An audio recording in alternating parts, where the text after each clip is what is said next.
Bonjour, aujourd'hui on se retrouve pour parler du yin et du yang, ces deux forces à la fois contraires et complémentaires, qui régissent nos énergies, nous font être plutôt bien ou plutôt mal.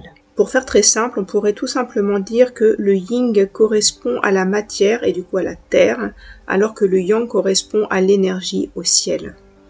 Voilà, du coup on peut bien comprendre qu'en tant qu'être humain, on est effectivement dans l'univers et dans l'univers au milieu de la terre et du ciel. D'où la nécessité de pouvoir être en équilibre. Parfois l'un des deux aspects domine. C'est ce mouvement des énergies, parce qu'une énergie est bien évidemment vivante, l'énergie va bouger. Et du coup, de ce fait, on a en permanence besoin de s'équilibrer. D'où l'importance pour ce rééquilibrage de s'ancrer à la terre, de pouvoir pratiquer des exercices de connexion à la nature, de pouvoir prendre soin de sa respiration, ce qui permettra au fur et à mesure d'être plus en équilibre soi-même. Comment rééquilibrer également avec des exercices physiques? Le corps a besoin qu'on prenne soin de lui. Des formes douces d'exercices quotidiens sont du coup encouragées pour soutenir les énergies yin et yang et aider à l'équilibre. Il peut s'agir de yin yoga par exemple, de la marche ou de la natation, 15 minutes par jour peuvent largement suffire. N'oubliez pas également de prendre soin de vous par le repos. Un sommeil réparateur est la clé pour créer et maintenir un équilibre yin et yang dans le corps. Les plages de repos, c'est-à-dire d'inactivité ou d'activité au moins réduite, sont également indispensables pour cet équilibre. Pensez aux méditations de pleine conscience, où vous pourrez prendre conscience de votre respiration et permettre ce repos bienfaiteur. Qu'est-ce qui se passe lorsqu'il y a des excès de yin? Quelles sont les conséquences? Un excès de yin traduit et entraîne en général un ralentissement des fonctions du corps, ce qui génère différents troubles. Par exemple, des troubles circulatoires, une hypersomnie, une digestion difficile, des œdèmes, une pâleur. À l'inverse, des excès de yang vont avoir également des conséquences qui ne seront aussi pas agréables pour le corps et pour l'esprit.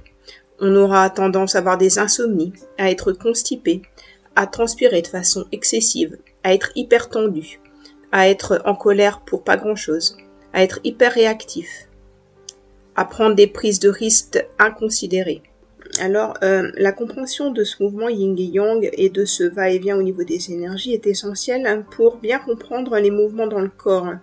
Parce que selon l'équilibre qu'on trouvera ou qu'on ne trouvera pas, cela va engendrer des problèmes de santé ou non. Il y a plusieurs façons qui peuvent se voir de façon très claire. Une insuffisance de yin et un excès de yang, par exemple, ça va se caractériser par des sensations de chaleur, de sécheresse dans le corps, beaucoup de transpiration, de soif, avec une envie de boire beaucoup de boissons froides. S'il y a à l'opposé une insuffisance de yang et un excès de yin, eh bien, il y aura plutôt une autre sensation, celle de froid, des œdèmes, beaucoup de fatigue, et ça entraînera des symptômes tels qu'un teint qui va être pâle, une digestion difficile, un pouls plutôt lent, plutôt faible.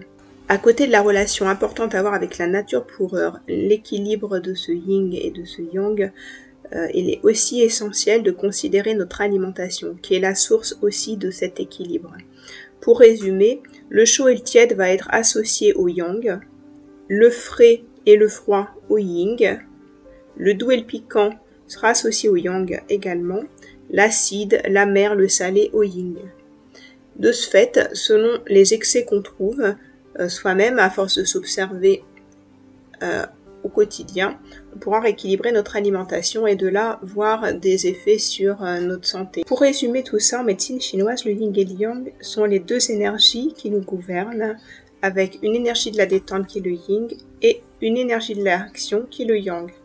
Si ces deux énergies sont équilibrées, on est globalement en bonne santé. Si l'une des deux énergies prend le dessus sur l'autre, on risque d'être déjà fatigué, voire parfaitement épuisé.